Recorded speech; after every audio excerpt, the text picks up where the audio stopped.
Hello, Business Finance 330. It's Professor Hassey. It's week 3 introduction video for our discussions this week that center around the past, the present, the future in finance, and that's called the time value of money.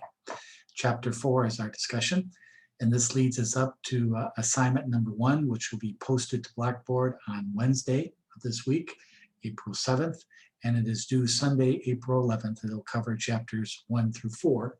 We'll discuss this in our lecture session on Wednesday. That's our first assignment in our course for this term.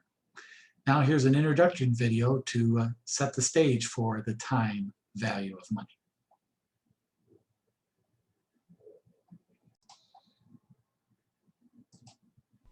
So if you've taken any accounting courses or any basic finance courses, you've probably been exposed to something called the time value of money. So we hear this concept a lot, and it's something very important to the foundations of finance and to some degree accounting. So we want to talk about, well, what does this mean from a conceptual point of view? What is the concept here? What are we talking about when we say that money has a time value? So let's look at this through an example. So let's take an example here.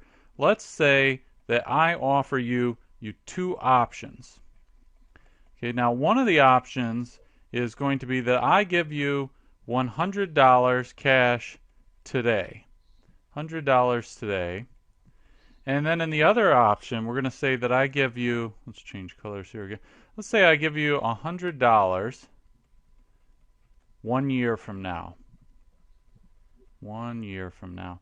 Now, let's just assume for a moment that when I say I'll give you the $100 1 year from now, that's certain. That's not something that I might not pay it or something like that. It's guaranteed. You either get $100 today or you get $100 1 year from now. But either way, there's no risk associated with it.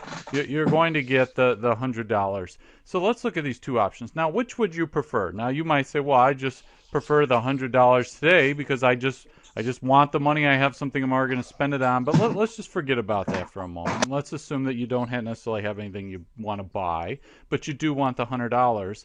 Well, you might think, well, I'm indifferent whether I get it today or whether it's 1 year from now. But let's think about this because the money has a time value. Now let's illustrate this. So let's look at a little timeline here. So here in this option, we're getting the $100 right here, which we'll call this, that's today, right here. This is today. And then over here, this is 1 year from now. 1 year. Now let's go down to our other option, and we'll have a little timeline. And again, we've got right here is today. And you're not getting anything today. There's nothing here because you're getting it 1 year from now.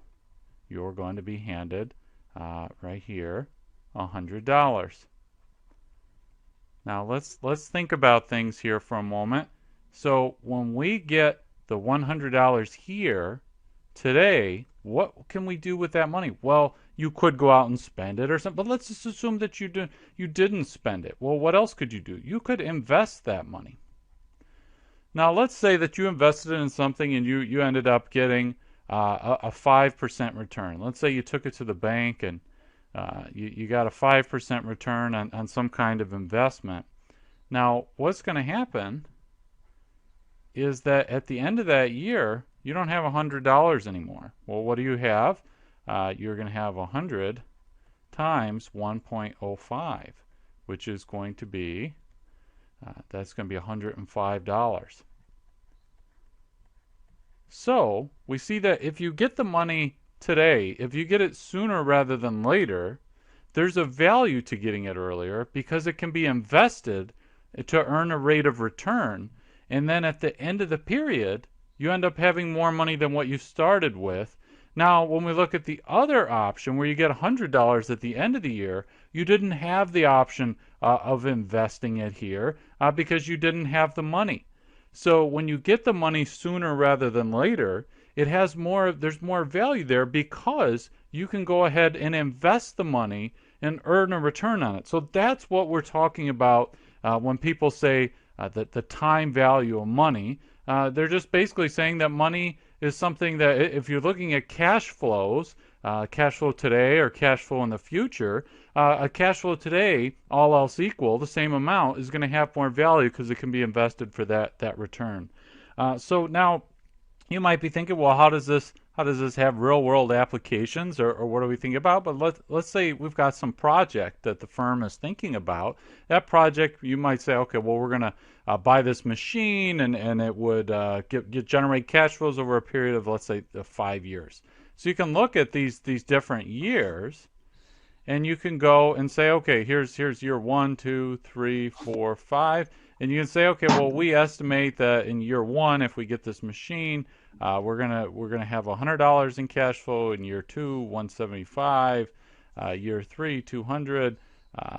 300, and then let's say in the last year it generates 50. But what you can do is say, okay, well, now we know we're estimating these cash flows, but now what we want to do is we want to say, okay, well, like for example, here in year 5, that $50, we can't just add all these together and say, okay, well, now we've got this sum and this is how much it's gonna generate from this. We have to take into account that $50 5 years from now is not worth the same as $50 today. So what we're going to do is account for this time value of money, and TV, maybe not the best acronym I have there, but the time value of money. We're going to look at this and we're going to say, well, what if we can just go ahead and say we earn a 5% interest on all our investments? Then we can say, okay, let's figure out what that $50 5 years from now is worth in terms of today's dollars.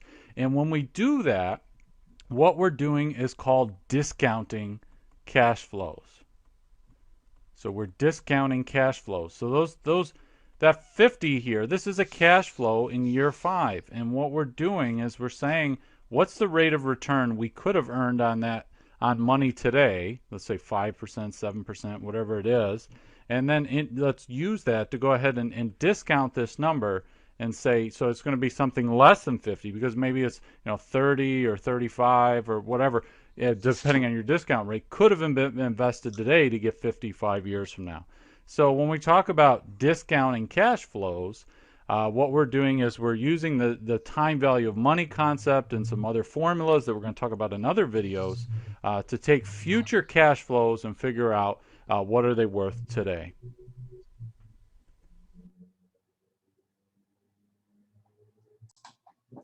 Okay, that's a great video to explain, especially discounting of cash flows and the present value or the time value of money. We'll be using that quite a bit when we get into chapters 8, 9, 10, 11, and 12. And for your case paper, you'll be doing a lot of those calculations, and we'll go over those at that time period. But that's what we're talking about this week, the present value and the time value of money. We'll see you all on Wednesday, either live or via the video. Thanks, everybody. See you then. Bye-bye.